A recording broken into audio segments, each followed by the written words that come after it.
Biarlah Engkau yang berkarya atas kehidupan kami ya Bapa. Terima kasih ya Tuhan. Dan pada saat ini ya Tuhan, kami mau mempersiapkan hati kami ya Tuhan untuk mendengarkan firman-Mu ya Tuhan. Berfirmanlah Engkau ya Tuhan bagi setiap kami. Dan kami siap untuk mendengarkan firman Tuhan. Yang siap mendengarkan firman Tuhan, sama-sama kita katakan amin. Shalom Bapak Ibu, silakan duduk. Shalom. Kurang semangat sepertinya. Shalom. Kita langsung saja kita buka firman Tuhan dalam Kisah 1 ayat yang ke-14. Kisah 1 ayat yang ke-14. Kita membaca firman Tuhan secara bersama-sama. Yuk silakan.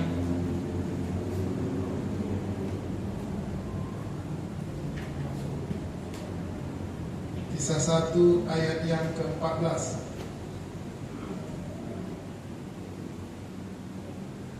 Yuk.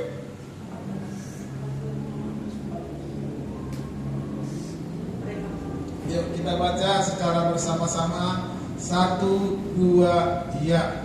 Mereka semua bertekun dengan sehati dalam doa bersama-sama dengan beberapa perempuan serta Maria ibu Yesus dan dengan saudara-saudara Yesus. Bapak Ibu Saudara perhatikan, dikatakan mereka semua bertekun dengan sehati. Mereka di sini adalah orang-orang yang percaya kepada Tuhan. Mereka pada saat itu bertekun dengan sehati. Kalau saya ibaratkan ini sama seperti FA. Di FA kita itu bertekun dengan sehati dalam doa bersama-sama. Bersama-sama kita memuji Tuhan. Bersama-sama kita memuliakan Tuhan.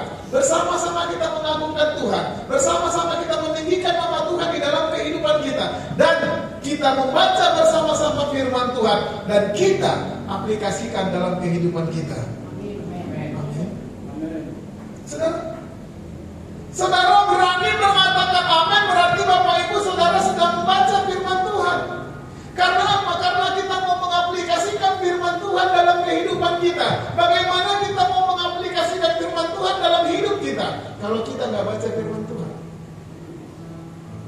Saudara, gereja kita mengajak jemaat Tuhan yang sudah kita mulai selama 2 hari. 2 hari Bang ya? Selama 2 hari kita membaca firman Tuhan dari kejadian 1 yang nantinya sampai kepada Wahyu. Ini sudah yang kedua. Sudah sampai kejadian 1 yang ayatnya kejadian 1 sampai 3 yang pertama. Kemudian kejadian 4-nya sampai ke 6. Dan ini hari yang ketiga. Hari ini adalah merupakan hari yang ketiga. Kejadian 7 sampai dengan yang ke-9. Saya mau mengajak untuk apa? Saya mau mengajak jemaat Tuhan. Untuk apa? Untuk membaca firman Tuhan. Dan setelah kita baca, kemudian kita aplikasikan di dalam kehidupan kita sehari-hari. Sebagai orang yang percaya kepada Tuhan, kita harus tahu firman Tuhan.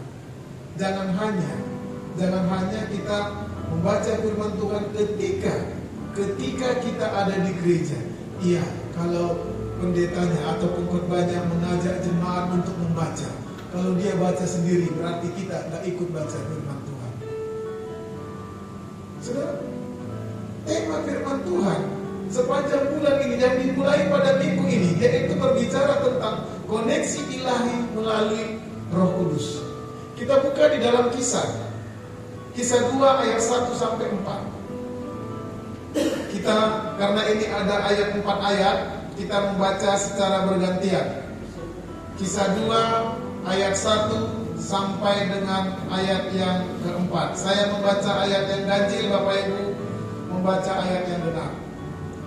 Ketika tiba hari Pentakosta, semua orang percaya berkumpul di satu tempat. 2. Tiba-tiba turunlah dari langit suatu bunyi seperti tiupan angin keras yang memenuhi seluruh ruangan di mana mereka duduk. Ayat 3. Dan tampaklah kepada mereka lidah-lidah seperti nyala api yang bertebaran dan hinggap pada mereka masing-masing. Ayat 4. Ulangi, serentak. Ayat 4. 1, 2, 3. Maka penuhlah mereka dengan Roh Kudus, lalu mereka mulai berkata-kata dalam bahasa-bahasa lain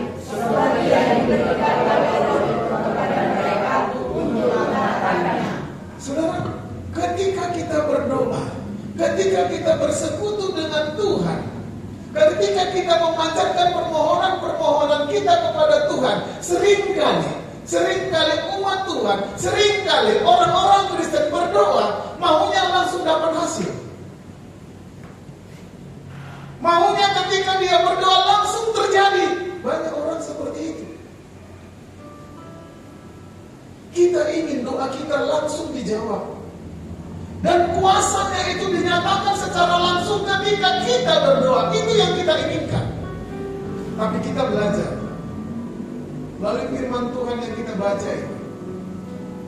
Peristiwa Pentakosta mengajarkan kita hal yang berbeda, Bapak Ibu Saudara. Sebelum ada bunyi tiupan angin keras yang sudah kita baca tadi, dan lidah-lidah api di Kisah Para Rasul 2 yang kita baca tadi.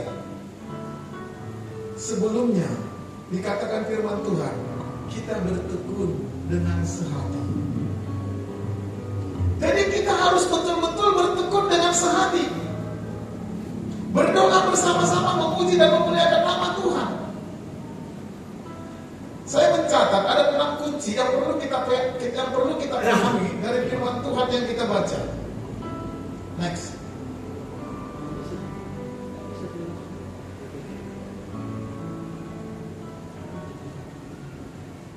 Saudara, ada 6 kunci yang perlu kita pahami dari firman Tuhan yang kita baca. Yang pertama, sesuai dengan firman yang kita baca tadi, itu bertekun. Jadi, pengertian firman Tuhan ketika mereka berdoa, ketika mereka bertekun di dalam doa, mereka itu mengharapkan pencurahan Roh Kudus. Ketika mereka berdoa sehati, setelah tidak ada pencurahan Roh Kudus, mereka tidak langsung pulang.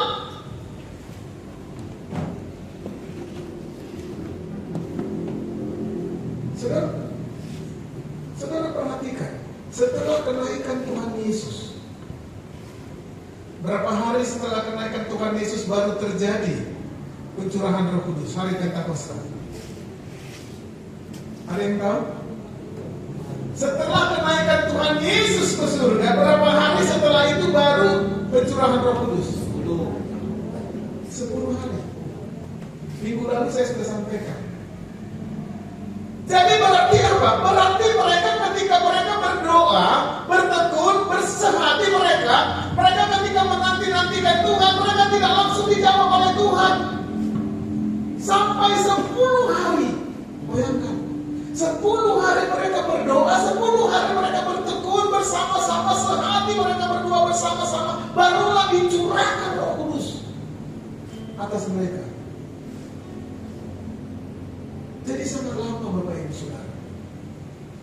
Mereka serius berdoa bersama-sama, menikmati hadirat Tuhan. Mereka mengharapkan pencurahan Roh Kudus, tetapi tidak secara langsung.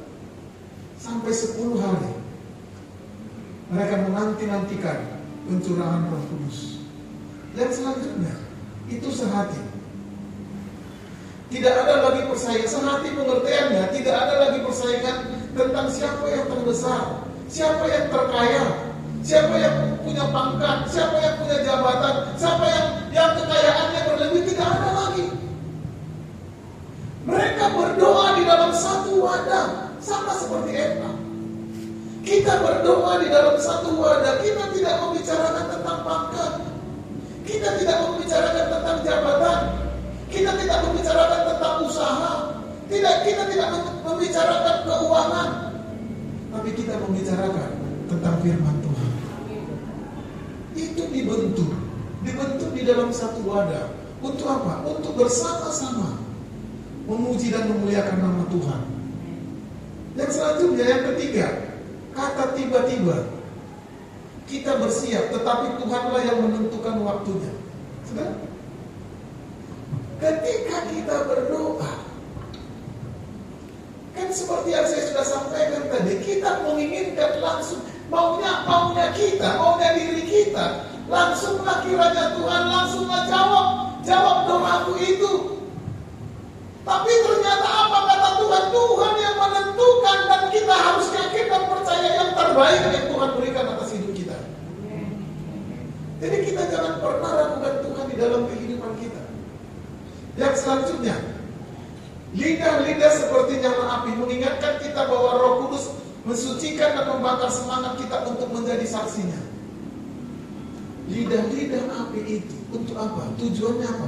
Untuk membakar semangat kita supaya kita lebih menyala lagi untuk apa? Untuk melayani pekerjaan Tuhan di dalam kehidupan kita.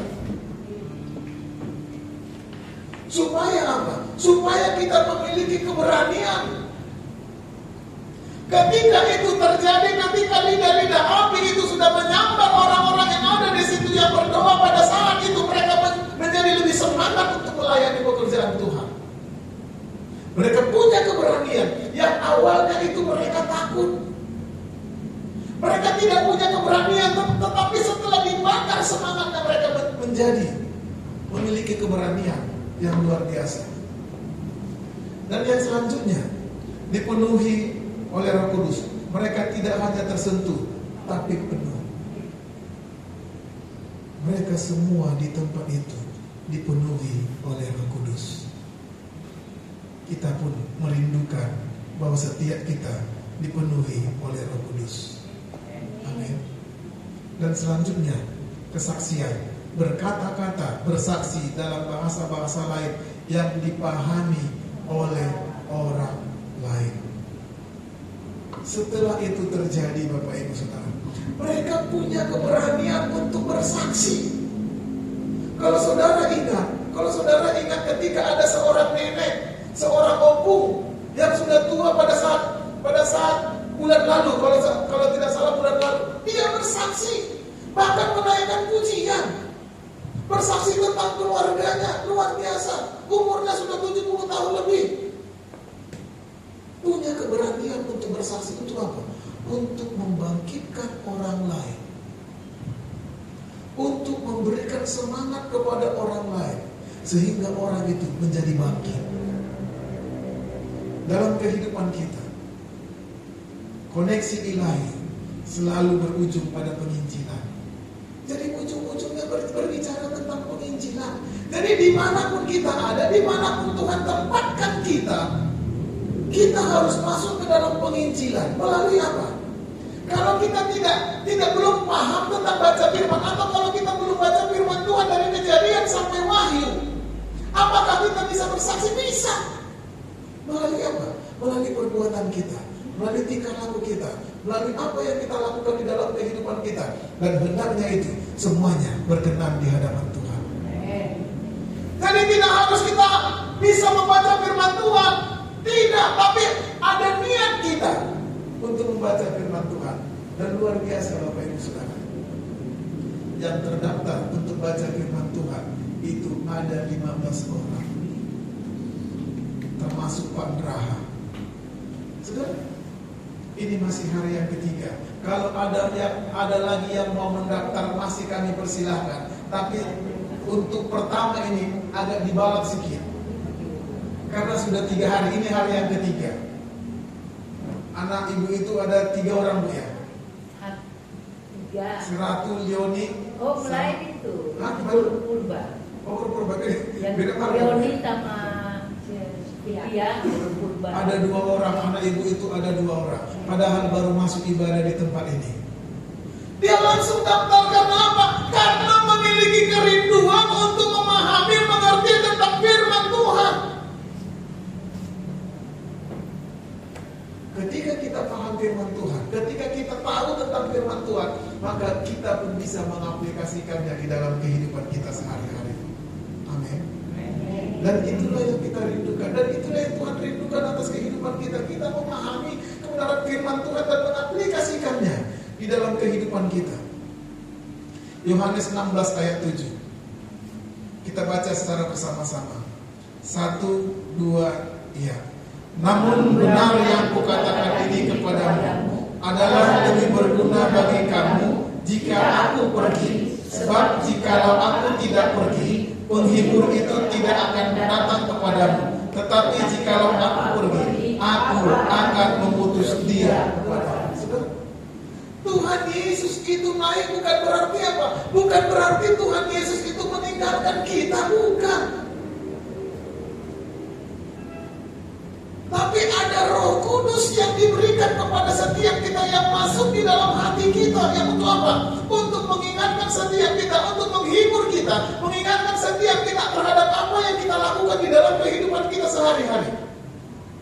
Itu sebabnya Bapak Ibu Saudara, ketika kita mau melakukan sesuatu, sebenarnya Tuhan itu mengingatkan kita. Apalagi kita mau melakukan kejahatan, apalagi kalau kita mau melakukan hal-hal yang tidak baik, Roh Kudus yang ada di dalam hati kita itu sebenarnya mengingatkan kita.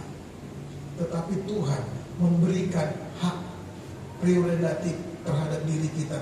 Terserah apa yang mau kita lakukan, yang penting Roh Kudus itu sudah mengingatkan kita. Jadi setiap kita di dalam kehidupan kita, ketika kita mau melakukan hal-hal yang tidak berkenan di hadapan Tuhan, Roh Kudus itu mengingatkan setiap kita. Agar apa? Agar kita tidak melakukan kejahatan di dalam kehidupan kita. Dan saya percaya apabila seseorang diurapi oleh Roh Kudus, maka orang tersebut akan melahirkan kehidupan yang kudus. Setiap kita, orang-orang yang diurapi oleh Roh Kudus, maka kita akan melahirkan kehidupan yang kudus dan memiliki sikap pergaulan yang baik dengan sesama. Hubungan kita dengan sesama itu tentunya baik adanya. Orang-orang yang dipenuhi oleh Roh Kudus itu hubungan sesama dengan orang lain, dengan tetangga, dengan teman sepelayanan, dengan teman siapa saja, teman pekerjaan, teman usaha, baik adanya. Itulah tandanya bahwa kita adalah orang-orang yang dipenuhi oleh Roh Kudus. Perhatikan di dalam kehidupan kita, apa yang kita lakukan di dalam hidup kita. Apakah kita adalah orang-orang yang dipenuhi oleh Roh Kudus? Kita yang tahu. Tetapi kalau kita adalah orang-orang yang dipenuhi oleh Roh Kudus, maka kita akan melakukan kebenaran firman Tuhan dalam hidup kita. Amin. Kita ambil contoh di dalam kehidupan di lingkungan bertetangga, di tempat tinggal kita masing-masing. Apakah yang kita lakukan itu sudah menyenangkan hati tetangga, atau justru melukai hati tetangga kita? Ini juga harus kita perhatikan. Apakah di dalam lingkungan kita sudah menghadirkan damai sejahtera atas mereka? Apakah ketika kita hadir terhadap orang-orang, ketika ada orang kumpulan, kita hadir ada damai sejahtera terhadap diri mereka? Atau mereka ketika ada orang berkumpul, kemudian kita hadir, langsung orang itu berkata, bubar kita ya, udah datang dia, membuat musuh katanya. Jangan sampai seperti itu. Tapi ketika kita hadir, ada damai sejahtera, ada sukacita yang daripada Tuhan atas hidup mereka. Amin. Karena apa? Karena memang apa yang kita lakukan di dalam kehidupan kita sehari-hari itu berkenan terhadap mereka. Sehingga kita hadir di dalam kehidupan mereka, menyenangkan hati mereka. Karena kata-kata kalimat-kalimat yang kita ucapkan adalah kalimat-kalimat yang membangun orang lain. Sehingga orang lain itu terbangun hidupnya.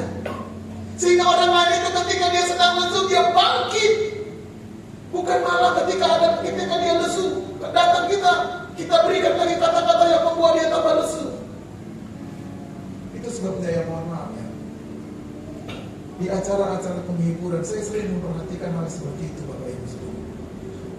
Kita mau menghibur orang, ini mohon maaf, khususnya orang Batak, karena saya orang Batak, saya tahu.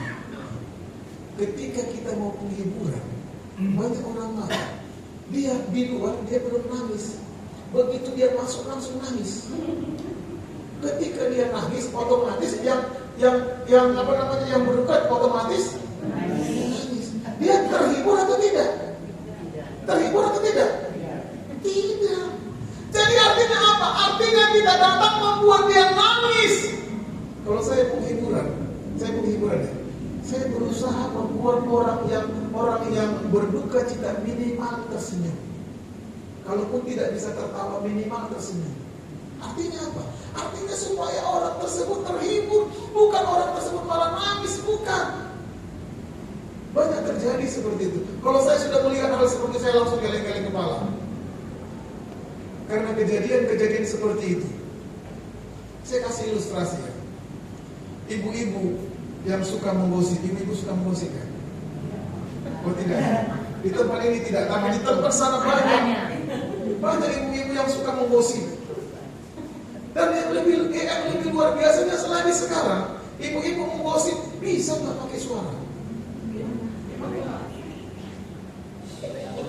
Kalau selama ini kita tahu ibu-ibu menggosip pakai suara, ini banyak ibu-ibu sekarang menggosip tidak pakai suara. Saya kasih contoh ya.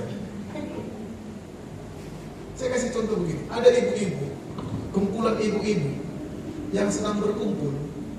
Mereka berkumpul di, kalau di Alkitab menyatakan di suatu rumah atau di teras lah, bahasa sehari-hari, di teras rumah. Ibu-ibu sedang berkumpul, seluruhnya ibu-ibu. Kemudian ada ibu-ibu yang lain yang tidak bergabung di tempat itu. Ibu itu lewat, ibu itu sebenarnya senyum. Dia tunjukkanlah giginya yang rapi. Karena dia senyum, datang ibu-ibu yang kumpul itu, dia kuit langsung yang di sebelahnya. Langsung dia panjangkanlah ujungnya. Dan dia mainkan matanya. Jadi si ibu ini pun ngerti maksudnya, luar biasa. Tanpa suara, ibu yang di sebelahnya ngerti maksud daripada ibu itu. Maksudnya mungkin lihat ibu itu. Itu namanya menggosip tanpa suara. Setelah ibu itu lewat, setelah ibu yang senyum tadi lewat, ditanya, kenapa rupanya? Kata si ibu yang sebelahnya yang lain lagi, kenapa rupanya? Dia bilang begini, gak serasi bajunya dengan roknya, katanya. Saudara bayangkan, makanya ibu aneh lah ibu-ibu nih, karena gak serasi bajunya sama roknya, itu pun bisa menjadi gosip. Hati-hati ibu-ibu, kalau pakai serasi lah, supaya jangan jadi gosip. Dan dia tambahin lagi, lipstiknya pun palsu, katanya. Ibu yang lain bertanya, kenapa ibu tahu ini? Kenapa ibu tahu lipstiknya palsu? Lengket warnanya di giginya, katanya. Dari situ saya baru tahu ternyata kalau lipstik palsu lengket warna di gigi. Coba perhatikan ibu-ibu, kalau ada warna lipstiknya lengket di gigi, berarti lipstiknya itu palsu. Saudara, banyak hal-hal yang menggosip. Jangankan seperti itu Bapak Ibu Saudara. Saya pernah dengar pendeta pun digosipin. Bayangkan, pendeta digosipin.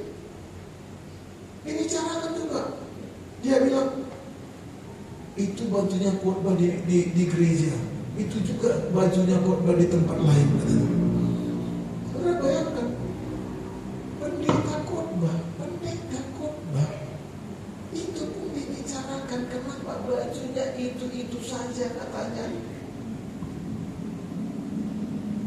Kemudian saya bilang begini, Bu, supaya jangan itu saja bajunya, Bu, belikan bajunya, Bu.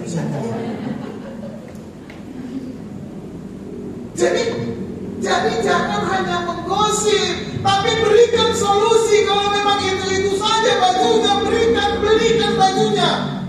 Kalau itu saja baju Pak Jojo atau Pak Sahat, belikan bajunya supaya jangan itu saja. Halo? Supaya apa? Supaya gini, maksudnya begini ya. Kita jangan hanya menggosip, tapi kita memberikan solusi. Sehingga apa? Sehingga yang terbaiklah yang terjadi. Gosip itu penyakit perempuan, setuju? Tidak. Gosip itu kebanyakan adalah penyakit perempuan, tetapi tidak tertutup kemungkinan itu juga dilakukan oleh bapak-bapak laki-laki.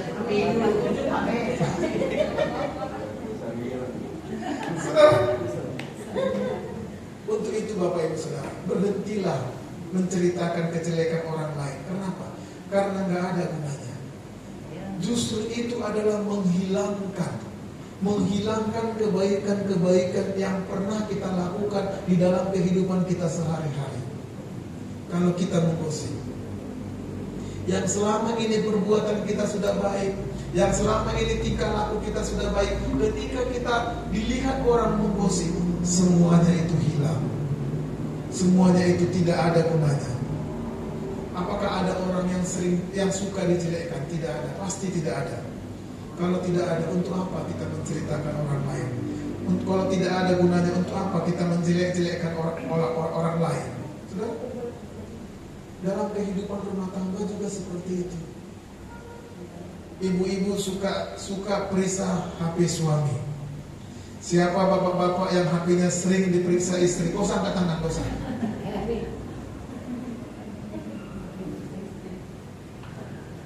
Itu sering terjadi. Untuk apa? Pernah juga saya tanya, kenapa? Karena ada seorang ibu-ibu di kantor, dia cerita, dia katanya sering periksa HP suami. Saya tanya, Bu, untuk apalah ibu memeriksa HP suami? Dia tanya, dia bilang begini, supaya saya tahu Pak, apa perbuatan suami di luar rumah.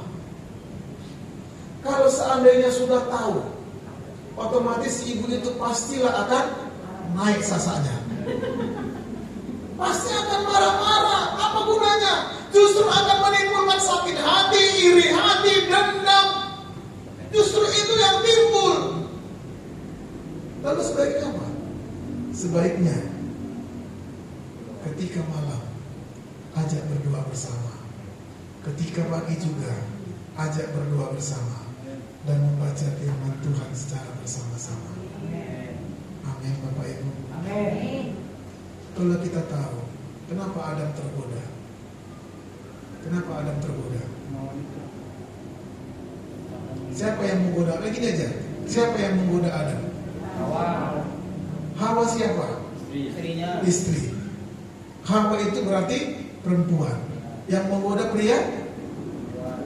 Perempuan. Saudara, Adam itu digoda oleh istrinya. Suaminya digoda untuk berbuat dosa. Kadang-kadang dalam rumah tangga juga tanpa sadar, memang kadang-kadang istri ini ngomongnya sebenarnya sambil berlalu. Pak, ketika bincang-bincang santai, dikatakanlah sama suaminya, Pak, itu tetangga kita itu Pak, si anu Pak. Ternyata Pak, dia beli mobil Pak. Kita kapan? Katanya. Saudara bisa bayangkan, sampai suaminya itu belum beli mobil, itu akan terpikir sama dia. Bisa-bisa suaminya stres karena mobil itu. Karena perkataan istri itu, bisa-bisa suaminya menjadi stres karena selalu terpikir. Saudara bisa bayangkan firman Tuhan. Ini baru kita baca Bang di Kejadian 3. Kejadian 3 berbicara firman Tuhan berkata begini. Buah pohon-pohonan dalam taman ini boleh kami makan, tetapi tentang buah pohon yang ada di tengah-tengah taman, Allah berfirman, jangan kamu makan ataupun raba buah itu, nanti kamu mati. Siapa yang bicara seperti ini? Siapa yang bicara? Salah. Siapa yang bicara? Hawa. Saya baca sekali lagi ya. Buah pohon-pohonan dalam taman ini boleh kami makan, tetapi tentang buah pohon yang ada di tengah-tengah taman, Allah berfirman, jangan kamu makan ataupun raba buah itu, nanti kamu mati. Saudara, Hawa tahu ketika dia akan makan buah itu, dia akan mati secara rohani. Hawa tahu itu, tapi apa? Dia ambil itu buah, kemudian dia makan, dan dia berikanlah kepada suaminya Adam, dan mereka makan secara bersama-sama, sehingga mereka bersama-sama berdosa, dan sehingga mereka tahu bahwa mereka bertelanjang. Saudara, baru kita baca Bang ya. Saudara, sehingga mereka bersama-sama itu jatuh ke dalam dosa. Itu sebabnya saya katakan begini, Adam dan Hawa itu orang apa namanya? Orang apa? Adam dan Hawa. Saya katakan begini ya, kalau Adam dan Hawa itu orang Batak, maka manusia tidak akan jatuh ke dalam dosa. Kenapa? Karena begini ya, ini versi saya. Kalau Adam dan Hawa itu orang Batak, maka manusia tidak akan jatuh dalam dosa. Kenapa? Karena ketika Hawa merayu itu suaminya, Adam, makanlah buah ini. Kata si Hawa. Adam bertanya, Hawa, dari mana engkau ambil buah ini? Kita sudah dilarang Tuhan untuk memakan buah ini. Kemudian si Hawa mengatakan, Ular itu yang memberikannya kepadaku. Kemudian mana ularnya itu? Dia tangkaplah ular itu yang dia potong dan dijadikan tanggul orang itu. Sehingga apa? Sehingga manusia itu tidak jatuh ke dalam dosa. Karena ularnya yang ditangkap. Saudara perhatikan. Kalau saudara perhatikan, kulkas orang Batak. Kalau Bapak Ibu Saudara pergi ke tempat orang Batak, kalau Bapak punya kesempatan buka kulkasnya, bukalah kulkasnya. Saya yakin dan percaya bahwa yang lebih banyak di dalam itu daging daripada buah. Kenapa orang Batak gak suka buah, yang suka daging? Itu sebabnya orang Batak kalau ngajak istri atau anak-anaknya berkata, yang dia bilang begini, "Ma, anak-anak, kita siang ini makan sakseng ya," katanya, "coba makan babi." Jarang orang tua, bapak-bapak mengatakan kepada istri dan anak-anaknya, "Ma, kita hari ini makan buah ya." Jarang deh, Bang. Enggak pernah kata begitu. Perhatikan, saya juga sering pernah perhatikan kulkas orang Batak itu jarang ada buah yang ada daging. Dalam kehidupan kita, marilah kita dimanapun kita ada, dimanapun kita berada, marilah kita ciptakan damai sejahtera yang daripada Tuhan. Amin. Sekali Roh Kudus ada dalam kita, kita punya kemampuan. Ini harus kita pahami. Kita punya kemampuan menghadapi berbagai macam persoalan dalam hidup kita. Yang kita butuhkan adalah Roh Kudus. Kita tidak dapat melakukan segala sesuatu dalam hidup kita tanpa Roh Kudus. Saya berikan contoh, saya mengundang anak muda, satu orang anak muda. Jangan nyanyikan dulu musiknya. Ini belum mau selesai, masih panjang. Saudara, ini kita nanti sampai jam 12, makan siang sudah disiapkan. Jadi jangan khawatir. Saya mengundang satu orang anak muda. Ayo, silakan. Anak muda. Anak muda, ada di sini anak muda, semuanya udah tua. Saya mengundang satu orang anak muda yang merasa anak muda, satu orang saja. Gak merasa dia. Gak merasa, kamu situ aja. Yang lain. Ayo. Atau gini aja, saya mengundang anak muda yang belum menikah. Nah, itu salah. Karena gak ada, berarti semua di tempat ini sudah menikah atau merasa sudah menikah. Ayo, satu orang anak muda. Ayo. Jangan takut. Saudara, sekaligus ini ya. Saya mau mengajarkan begini. Saya mau mengajarkan anak-anak muda ini untuk punya keberanian. Saudara bayangkan saja, untuk maju ke depan pun itu mereka tidak punya keberanian.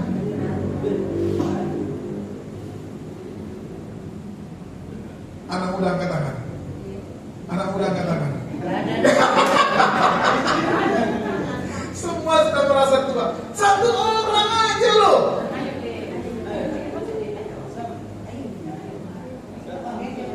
Mau pria mau wanita terserah. Yang penting dia anak muda. Gini ya. Kalau kita dulu di sekolah kan sering begitu. Kita sebenarnya tahu jawaban daripada soal-soal yang diberikan guru, tapi ketika kita disuruh untuk maju ke depan, gak berani. Istilah anak muda gak pede. Ini saya mau mengajarkan untuk kita anak-anak muda percaya dirinya tinggi. Ini masih sedikit loh. Bagaimana kalau seandainya itu sampai 100 orang, 200 orang, bahkan ribuan orang. Kita harus punya keberanian. Ayo, satu orang saja.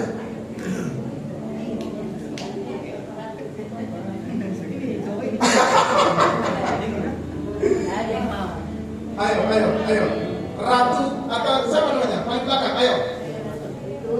Atau ini yang baju putih. Ayo, sini. Ayo.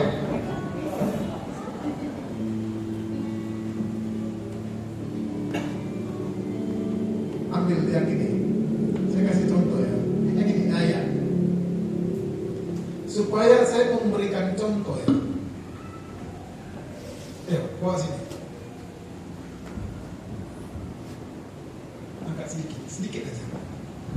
Supaya apa? Supaya kita paham mengenai tentang Roh Kudus. Belum lapar ya? Saudara?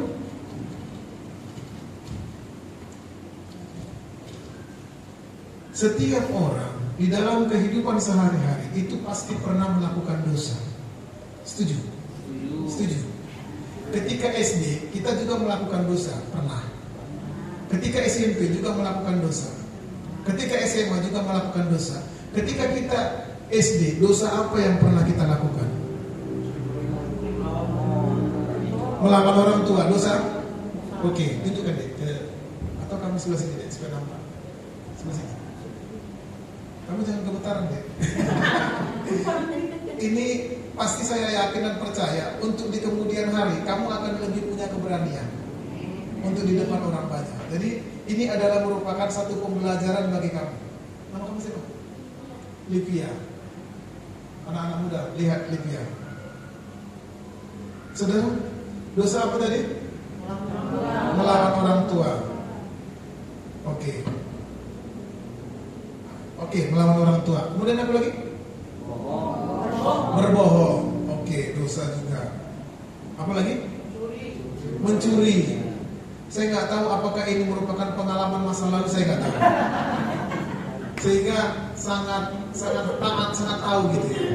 Kemudian apa lagi? Berantem. Oke. Apa lagi?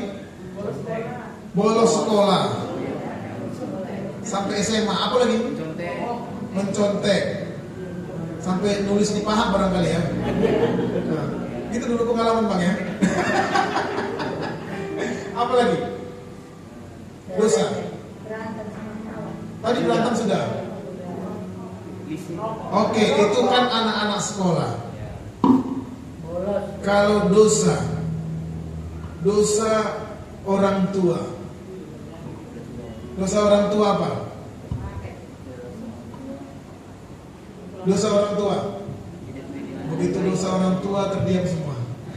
Dosa orang tua apa? Tidak bertanggung jawab, Pak. Tidak bertanggung jawab. Bisa juga. Bertanggung jawab apa, Bang? Bersama dengan istri atau dengan anak-anak. Oke, gak bertanggung jawab. Apa lagi? Selingkuh. Oke. Nampak biar nampak kayak gini. Apa lagi? Judi. Judol. Oke, dosa yang sudah dilakukan. Marah pada anak yang gak jelas. Kadang-kadang anak-anak serba salah. Mohon maaf ya, anak-anak kadang-kadang serba salah. Apalagi kalau orang tuanya lagi ngepel, anaknya mau pergi sekolah, ada ketinggalan, serba salah. Mau ngambil barang yang ketinggal di rumah, salah. Takut dimarahin, gak ngambil sudah terlambat. Begitu dia injak, masih satu kaki, langsung dimarahin. Apalagi? Cukup. Mabuk, bisa juga mabuk. Dan ketika kita dipenuhi oleh Roh Kudus, maka kita akan berusaha untuk apa? Untuk tidak lagi melakukan dosa yang pernah kita lakukan di hari-hari sebelumnya. Dan kita dipenuhi oleh Roh Kudus.